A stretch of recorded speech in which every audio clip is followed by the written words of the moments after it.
आज की क्लास में मैं आप लोगों को इकोनॉमिक्स पढ़ा रहा हूँ BA LLB सेकेंड सेमेस्टर के लिए, फर्स्ट सेमेस्टर के लिए। क्या है, आज का हम इकोनॉमिक्स पढ़ा रहे हैं यूनिट थर्ड में मैं अब आपको पढ़ाऊँगा आइसोक्वेंट मतलब समुत्पाद, समान उत्पादन। ठीक है, ये चीज़ें होती हैं।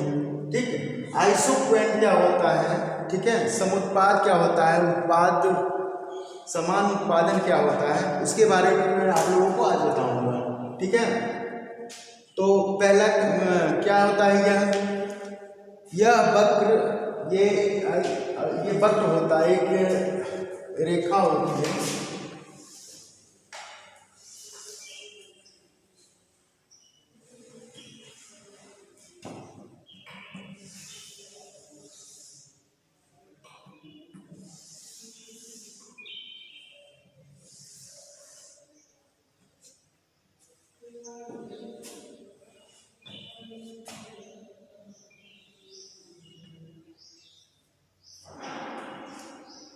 ठीक,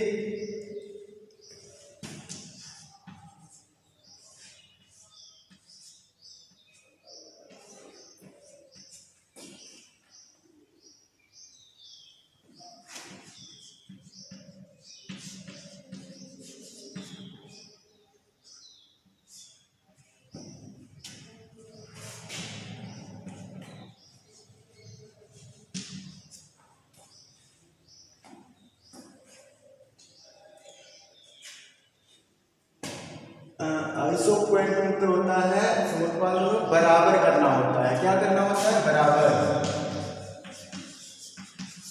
ये ग्रीक वर्ड है, आइसोक्वेंट एक ग्रीक वर्ड है। ठीक है, इसके मतलब होता है, इसका शाब्दिक अर्थ होता है बराबर करना। ठीक है, बराबर करना। तो ये जो उत्पादन होता है, उत्पादन जो होता है उसे कैसे बराबर किया जाए, किन साधनों का प्रयोग करके बराबर किया जाए, किन साधनों का कितना उपयोग किया जाए, कितना कम किया जाए, उत्पादकता कितना बढ़ाई जाए, इसके लिए जो साधन होते हैं उसके बारे में बताया जाता है। ठीक है, अब देखिए क्या होता है, यह वक्र दो साधनों के उन विभिन्न संयोगों को व्यक्त करती है। यह वक्र उन साधनों के विभिन्न संयोगों को व्यक्त करती है। ठीक है, कि जिससे एक वस्तु का समान उत्पादन प्राप्त हो सके। साधन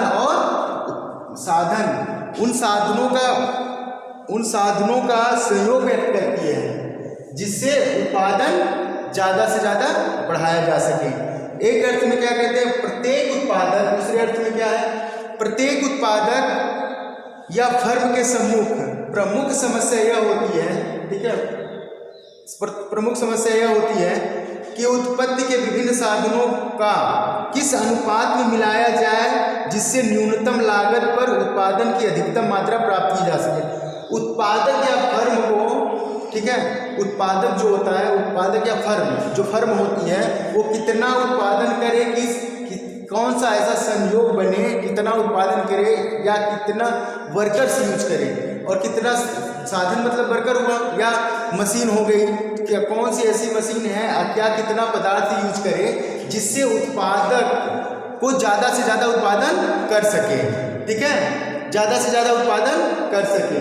और ये मैं बताया हूँ आप लोगों को, आइसोक्वेंट मतलब होता है समुत्पाद होता है, समुत्पाद मतलब बराबर करना होता है। तो उत्पादन और साधन का उपयोग ऐसा हो कि जो चीज़ वस्तु बन के निकल रही है वो बराबर मात्रा में हो। ठीक है, ये नहीं है कि कोई ज़्यादा हो, कोई कम हो। ठीक, देखिए जैसे ये फिगर है, इनपुट x है, इनपुट y है। ठीक है, Q1 Q2 Q3। अब क्या है, उत्पादन है, क्या है, ये उत्पादन है, Q3 Q2 Q1 उत्पादन। ठीक है, आमतौर पर क्या होता है, x और y क्रमशः श्रम, x क्या है, श्रम है, y क्या है, पूंजी है। श्रम और पूंजी को संदर्भित, ये दोनों, ये श्रम को संदर्भित कर रहा है इनपुट x, और इनपुट y क्या कर रहा है, पूंजी को। पूंजी को संदर्भित कर रहा है, ठीक है। इनपुट x इनपुट y या दोनों की अधिकता को आइसोक्वेंट बराबर करने के लिए क्या करना होगा, x और y को बराबर करने के लिए क्या करना होगा, Q3 से Q2 तक आना होगा उत्पादन में, Q2 से Q1 तक आना होगा।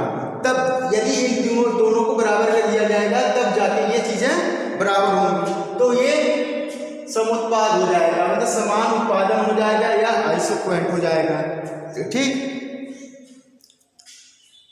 इन तीनों चीजों को बराबर करने के लिए, इनको बराबर करने के लिए क्या होगा, आवश्यक होगा कि पूंजी और श्रम किस मात्रा में कितना लगाया जाए, श्रम कितना लगाया जाए और पूंजी कितना लगाया जाए, कि उत्पादन जो है ये Q3 Q2 Q1 जो निकल के आ रहा है वो बराबर मात्रा में निकल के आए। मतलब क्या, श्रम तो लगेगा ही, किसी व्यवसाय में तो श्रम लगना ही लगना है, और पूंजी भी लगेगी, तो पूंजी और श्रम कितनी मात्रा में कितना लगाया जाए, क्या होगा, उत्पादन जो हो बराबर हो, ठीक है, उत्पादन जो है वो बराबर मात्रा में हो। ये हो गया आइसोक्वेंट। इसकी क्या है विशेषता, क्या है आइसोक्वेंट की विशेषता,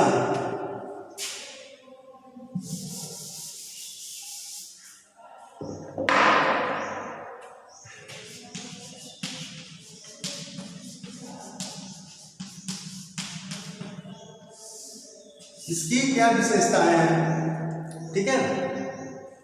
पहला लिख लो, समान उत्पाद रेखाओं का ढलान, समान उत्पाद रेखाओं का ढलान ऊपर से नीचे की ओर होता है, उस ऊपर से नीचे की ओर होता है। यहाँ इसका कहने का मतलब क्या है, एक फर्म यदि किसी साधन की आर्थिक इकाइयों का प्रयोग करना चाहती है, साधन की आर्थिक इकाइयों का प्रयोग करना चाहती है, तो एक समान उत्पाद प्राप्त करने के लिए उसे दूसरे साधन को कम इकाइयों का प्रयोग करना पड़ेगा। यदि एक इकाई श्रम ज़्यादा लगा रहे हैं, ठीक है, श्रम ज़्यादा है, पूंजी कम है, तो दोनों में यदि एक ज़्यादा लग रही है और एक कम लग रहा है, तो समान इकाई आर्थिक इकाइयों का प्रयोग करना चाहती है, तो एक समान उत्पादन प्राप्त करने के लिए दूसरे साधन की कम इकाइयों का प्रयोग करना। यदि एक साधन को ज़्यादा उपयोग कर रहे हैं तो दूसरे साधन को कम करना पड़ेगा, ठीक है, तब जाके समान उत्पाद होगा। समान उत्पाद रेखाओं का ढलान ऊपर से नीचे की ओर होता है, लिख लिया। दूसरा है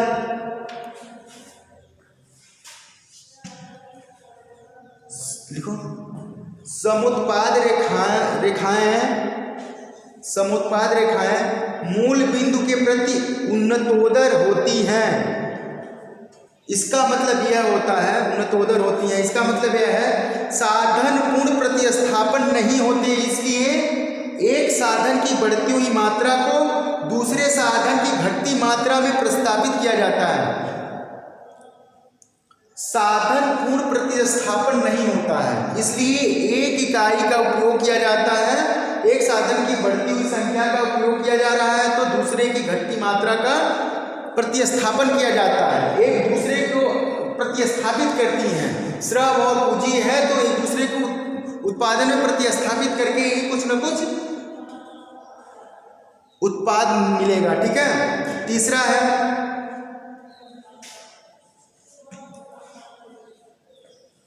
है समुत्पाद रेखाएं कभी एक दूसरे को नहीं काटती हैं। समुत्पाद रेखाएं एक दूसरे को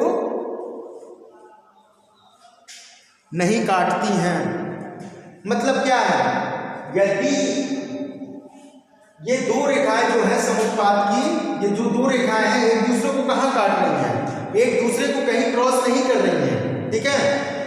इसी उत्पादन होगा, श्रम लगेगा, उत्पादन होगा, लेकिन क्या है एक दूसरे के ऊपर नीचे नहीं होंगी या एक दूसरे को क्रॉस नहीं करती, ठीक है। ये दोनों आपस में स्वतंत्र होती हैं, ये रेखाएं आपस में स्वतंत्र होती हैं, ठीक है।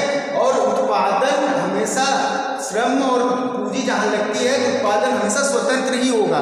ठीक, उत्पाद हमेशा स्वतंत्र ही होगा, एक दूसरे को क्रॉस नहीं करती, काटती नहीं है। ये सॉरी तीसरा पॉइंट बता रहा है। ठीक है,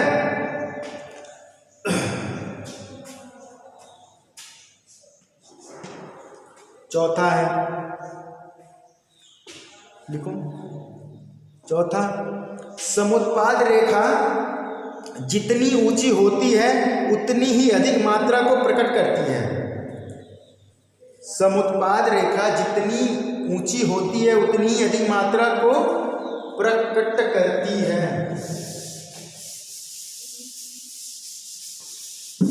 इसको एक फिगर के माध्यम से मैं बता रहा हूं आप लोगों को।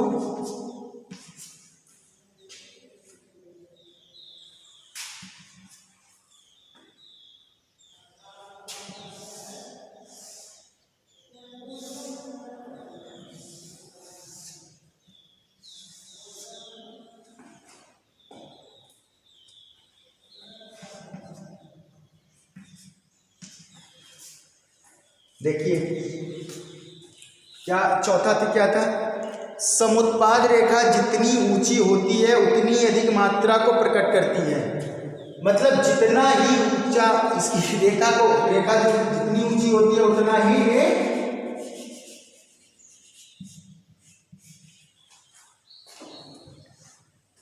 उतना ही अधिक मात्रा को प्रकट करती है,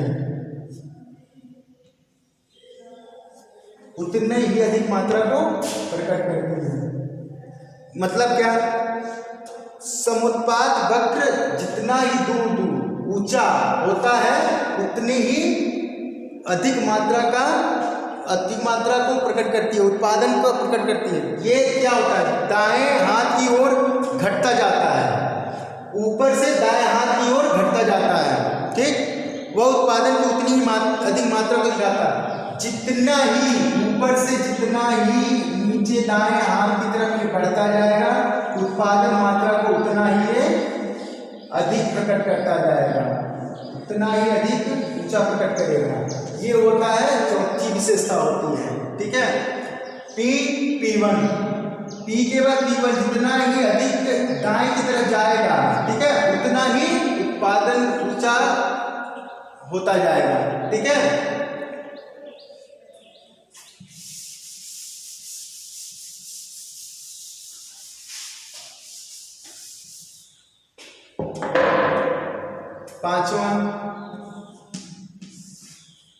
पांचवा क्या है, समुत्पाद वक्र समानांतर होना आवश्यक नहीं है।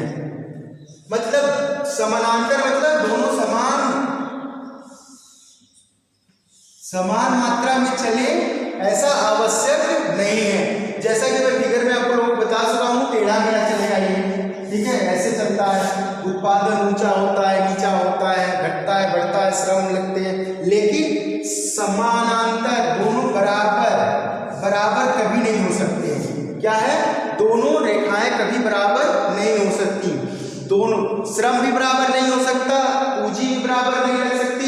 मतलब दोनों एक समुत्पाद रेखाएं जो दोनों होती है वो समानांतर कभी नहीं हो सकती। समानांतर मतलब समान चलने वाली, समान नहीं होंगी, हमेशा तिरछी आड़ी होंगी। ठीक है, ऊपर नीचे होगा, तिरछा आड़ा होगा। ठीक, समान उत्पाद मतलब समुत्पाद मतलब समान उत्पादन होता है। समान उत्पादन मतलब आइसोक्वेंट को मैं आप लोग को बताया हूँ। ठीक, अब देखिए छठा है, छठा क्या है, छठा है दो समुत्पाद वक्रों के बीच में अनेक समुत्पाद वक्र हो सकते हैं।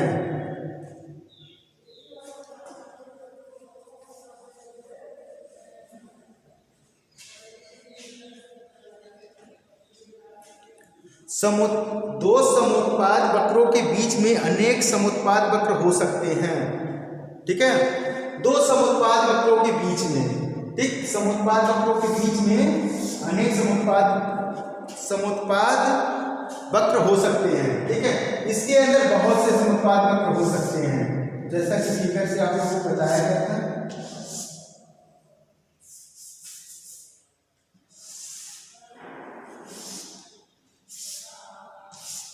ऐसे बहुत से ये दो समांतर अधिक कई समुत्पाद वक्र हो सकते हैं। ठीक है,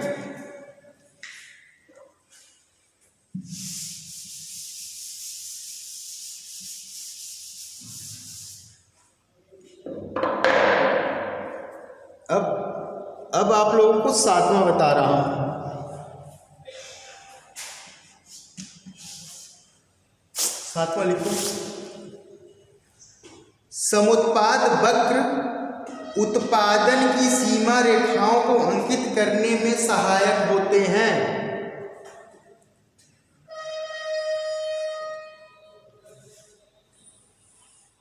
समुत्पाद वक्र उत्पादन की सीमा रेखाओं को अंकित करने में सहायक होते हैं।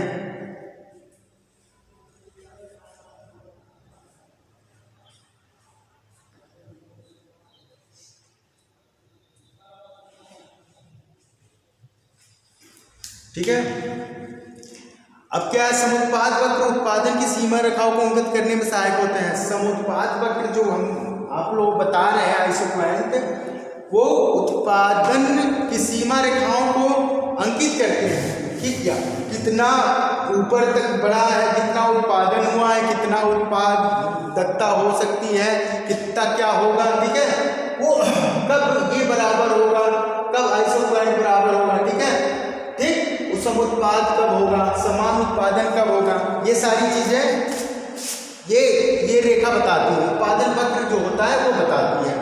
और एक चीज और है, समुत्पाद वक्र की समुत्पाद वक्र की क्या है और अन्य विशेषता होती है। क्या होती है, वो ये है कि ये फर्म को यह बताते हैं कि किन सीमाओं के बीच उत्पादन करना फर्म के लिए लाभदायक है।